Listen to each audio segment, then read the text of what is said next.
I've got diabetic retinopathy, and it all kicked off about 2 years ago, happening very quickly.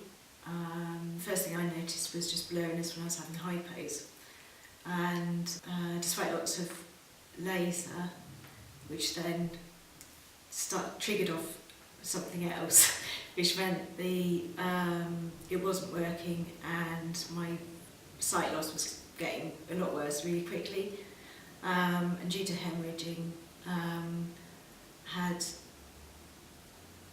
2 vitrectomies and ended up being almost completely blind for about 8 weeks, and then thankfully things cleared and have been quite stable for the last few months.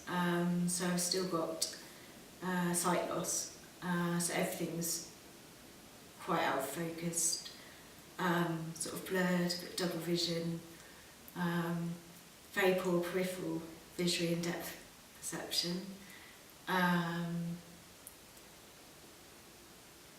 it does vary depending on how tired I am, what the weather's sort of lighting conditions are, and what I'm doing. I can't drive any longer, which is a huge inconvenience. And I mean, to start with, I just wouldn't go out. I even sort of struggled with walking the dog and things like that, simply because of tripping, stumbling, walking into things and people. And in fact, actually, I struggled to see silver cars. Do you? Yeah, or white ones, pale coloured cars. They just don't really show up, and obviously neither do cyclists. So that gets a little bit embarrassing when you sort of nearly stepped in front of people, or cyclists and cars. Although I do tend to use the crossings as much as possible because then it's safest. I've lost a lot of confidence, although that's not so bad now. I used to do all the usual stuff, go out with friends, drinking, and just basically being quite active and doing quite a bit. So that's all. It hasn't stopped, but I definitely don't go out as much as I used to. I also don't like going out when it's dark, because it just makes it even harder to see. Annoyingly, shops do tend to have a bit of a trip step or a little step at the entrance, or they'll have kind of like a couple of sort of, the ground be slightly uneven where you've got maybe a rug or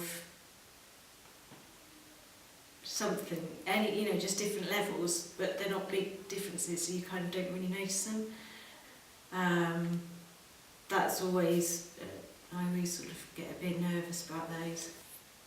I do get anxious about unfamiliar places, especially if it's combined with being busy and bright sunshine. Having said that, I still go. My boyfriend lives in London, so I had to just bite the bullet and go for it. I find it very difficult getting on and off buses, again because of the depth perception. Trains as well.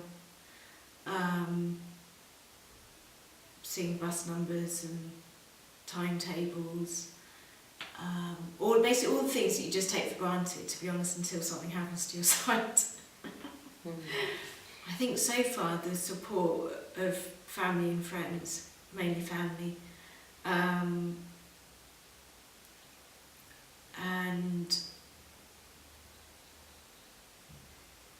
simple things actually that you probably don't really think of until something happens, like the sticky dots, like the right magnifier, and the right sort of stick or cane.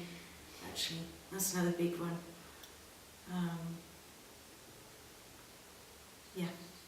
Because you didn't want to use a stick at first, did you? No, so once you sort of, I had to reach the point where it was just getting too difficult and too embarrassing not to use one. And a lot of it's vanity, and a lot of it's kind of like, I don't want people noticing me. So it took a long time to use a stick. But it's sort of, there's only so many times you can nearly trip over and bump into people or walk into lampposts and things before you realise that, I'm just going to have to do it. Because you do quite quickly become reliant on it, and realise actually it does make life a lot easier. But it's that initial sort of embarrassment factor that made me sort of leave it for quite a long time.